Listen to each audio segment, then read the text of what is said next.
of 300 youth who have been selected for various courses in a joint venture which is within Indian Army and Mewar University, wherein they will be given a variety of courses from diploma to graduation to post-graduation courses.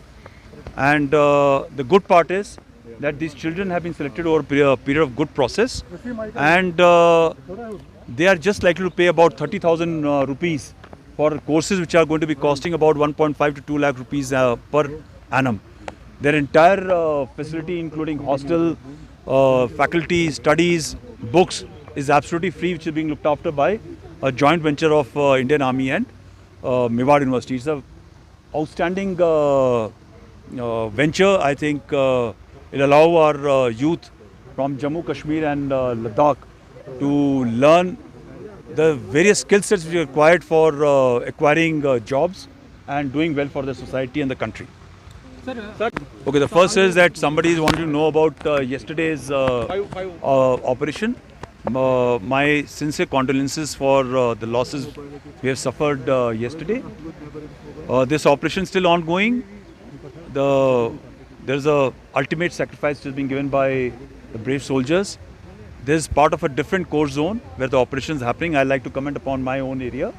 The operations here, which have been ongoing for last few days, is a standard process of operations based on intelligence. So I will not like to connect it to any events before or after in view of these operations which have been happening for last 2 days in our Kashmir. Any other questions?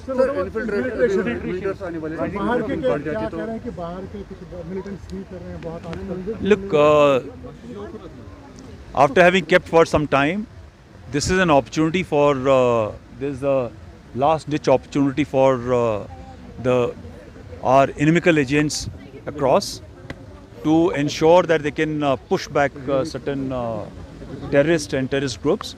We have been getting inputs, you are well aware. There were 2 such infiltration attempts, especially in the Uri and Rampur sector, where not only foiled, they were neutralized and eliminated. These inputs will keep on coming, and I can assure you that we are absolutely vigilant on the LC. We will not allow any infiltration to come through. 1 or 2 which will come through will be eliminated with the help of the people of Kashmir inside the Kashmir Valley. Sir, what measures have been taken by the army to counter these infiltration attempts? The measures are already in place. You are fully aware of all the measures or take out any forces. I've got enough forces to ensure. Sir, a couple of days back, sir, some militant activities have been increased in the city, especially in the Srinagar city. Sir, what is your take on that? No. Firstly, I don't think there has been an increase or something, but yes, there has been certain civilian killings. Each and every loss is an important loss for the family, for our country. I can assure you these are levers which are being driven from across the LC, and we have to be very careful to ensure that the communal harmony of our people of Kashmir Valley should not be broken in view of these brutal and condemnable killings. Thank you so much.